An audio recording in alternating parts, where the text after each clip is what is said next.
Okay, everyone's attention again. So for this activity, since we're going to be moving and being close to each other, we need to be safe. So I want you to respect someone. If they're telling you you're too close, you need to stand a little bit farther away from them. You need to run in such a manner that you don't endanger anyone else. You need to be aware of your surroundings, and you need to show us that you guys can have fun and do a science activity and be safe. Because that'll make me and Mrs. Wickham want to do more of these activities. Okay? So you guys need to really prove yourself that you're able to do this.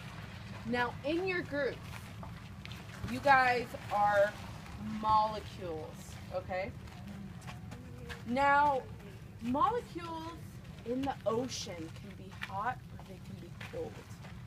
Now, in your group of molecules, I want you to show me what you would be like if you guys were cold. What might you do if you were cold?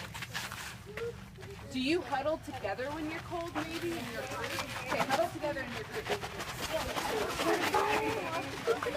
I love how Tyler's group is huddled together. I like how Abby's group is huddled together. I like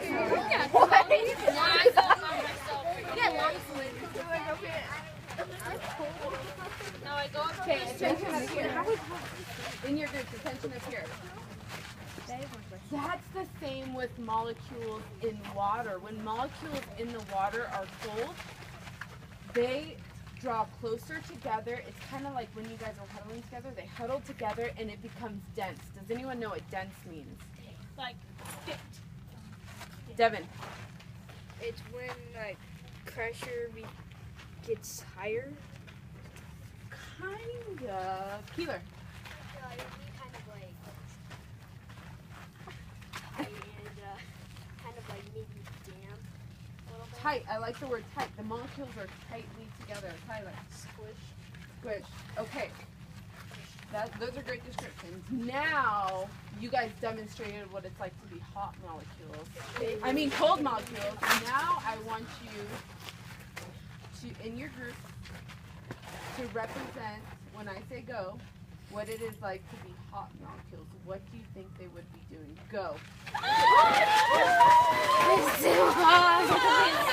Stay in this area. And we have to stay in within a mile.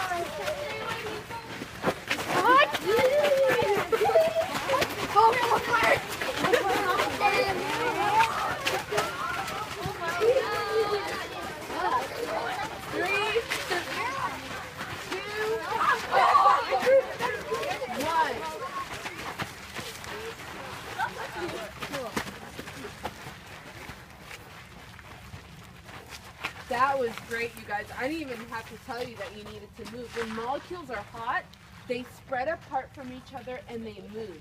And so how you guys demonstrated cold and hot molecules, who thinks they know what this is related to in the book we just read? What do you think this is related to? Jolie. The tides and The currents. There are warm and cold currents. And do you know what creates that? Does anyone remember from reading? Abby. the temperature between the moon and the earth? Not quite. This has to do with warm and cold. What do you think, Nathan? We are talking about how waves are equated. Not yet. Okay, I'm gonna explain it real quick, okay? Because I want you guys to have plenty of time inside to work on your science workbooks, because they're gonna be graded at the end of this week. Basically, the cold molecules, remember how they became really dense? You guys were huddled together in your groups and all dense. What happens is the cold goes deeper in the water, the cold molecules. And then the warm molecules are spread apart, moving on top of the cold molecules. And when the cold and the hot water meet, it creates a current. Isn't that kind of cool? Well, it's like Yeah, does anyone have any questions about it? Oh, Grant. Yes. The deeper the colder. That's basically what it is. Yeah. Have you guys ever been in the ocean where you go into the water and it gets colder as it gets deeper? That's because the cold water is more dense, so it sinks to the bottom. Okay, thank you guys. You guys can line up at the door.